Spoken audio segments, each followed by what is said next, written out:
La promotion de l'économie locale à partir de l'agriculture reste une priorité pour le programme de renforcement des capacités des gouvernements locaux LGCP qui accompagne depuis 3 ans les 21 communes bénéficiaires dans la mise en place d'outils et de stratégies efficaces sur le développement économique local durable.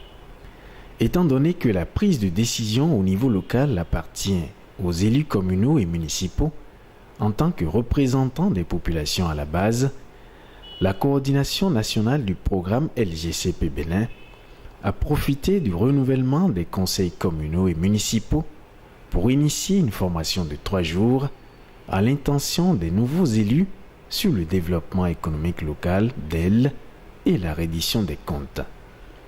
Ces 2 thématiques représentent en effet la clé de voûte de la construction de la durabilité financière des collectivités territoriales décentralisées. On se rassemble pour discuter autour de ces concepts-là. Qu'est-ce que nous faisons déjà et comment est-ce qu'on peut améliorer ce que nous faisons déjà pour le rendre encore un peu plus meilleur.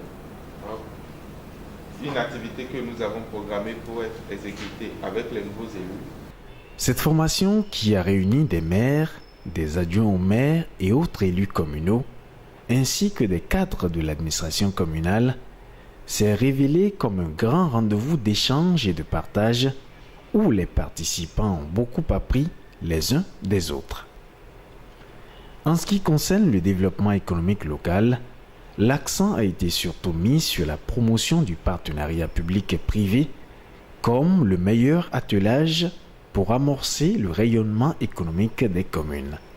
Le partenariat public-privé mis en place par la commune de Ploukamé avec les producteurs de la tomate a consisté surtout à mettre en place un cadre de concertation.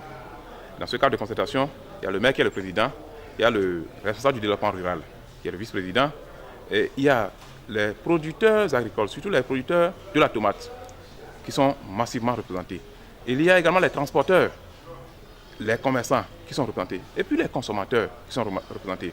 Il y a un arrêté qui sanctionne cette création-là, et le cadre a été installé. Donc de façon périodique, nous nous retrouvons au sein de ce cadre pour discuter de ce que nous devons faire ensemble pour le développement de cette filière. L'autre initiative qui a beaucoup intéressé les participants à l'atelier, toujours par rapport à la promotion du DEL, c'est le guichet de sécurisation des recettes de la mairie de Dobou, un outil qui a permis à la commune non seulement d'optimiser la mobilisation des ressources locales, mais aussi d'assurer un meilleur contrôle des dépenses communales. Le premier aspect du guichet unique, c'est l'organisation de la chaîne de mobilisation.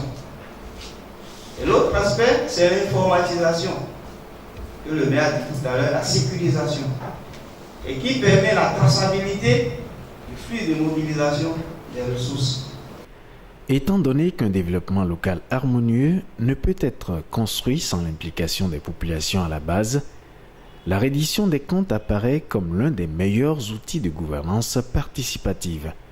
La formation a donc abordé en profondeur tout le processus de mise en œuvre d'une stratégie de reddition des comptes en mettant l'accent sur les acteurs, les étapes et les canaux.